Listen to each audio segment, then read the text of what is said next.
Subjectivity. Facts.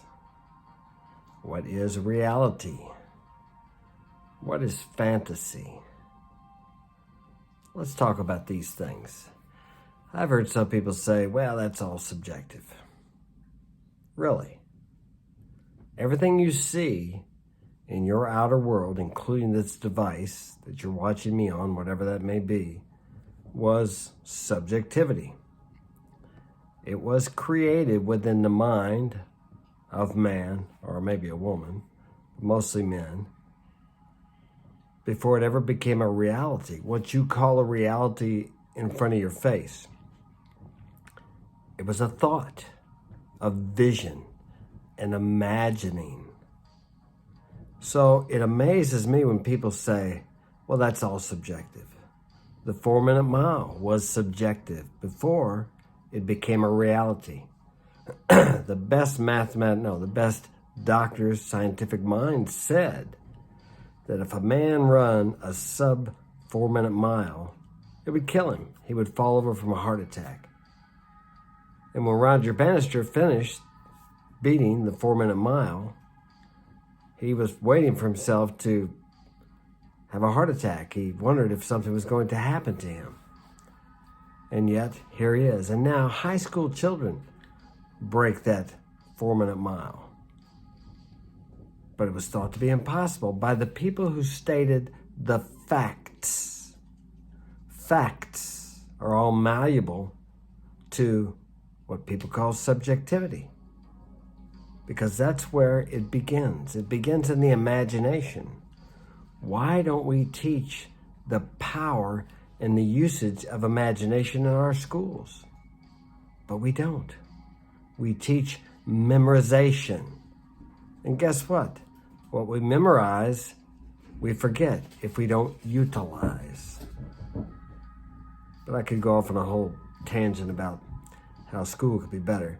But yet, it taught me some things that I probably wouldn't be here today without those things. So I'm not saying it's all bad. I just think we could utilize it to really create more productive, independent people. Unless there's a force that doesn't want independent, free thinkers.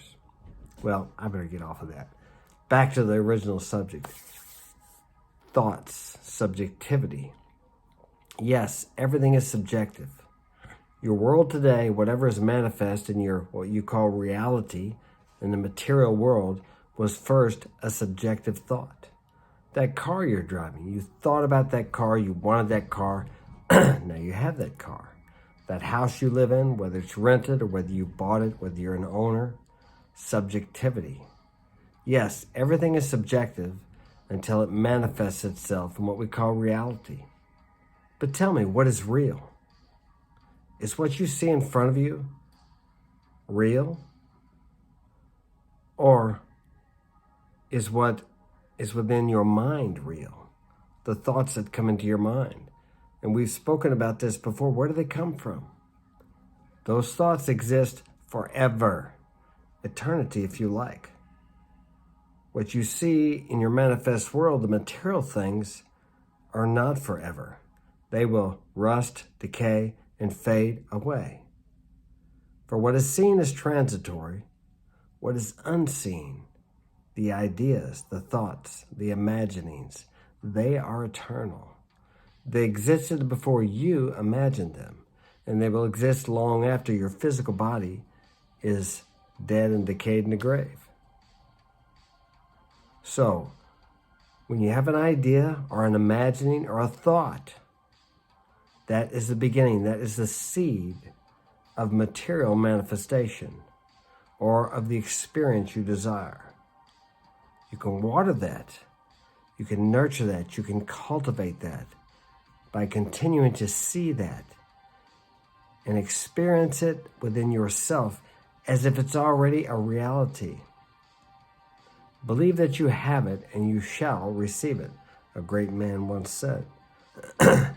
Feel as if you have it. Think as if you have it. Believe you have it. Speak as if you have it. And I could go off on a tangent about the spoken word, because the spoken word is the manifest of your thought.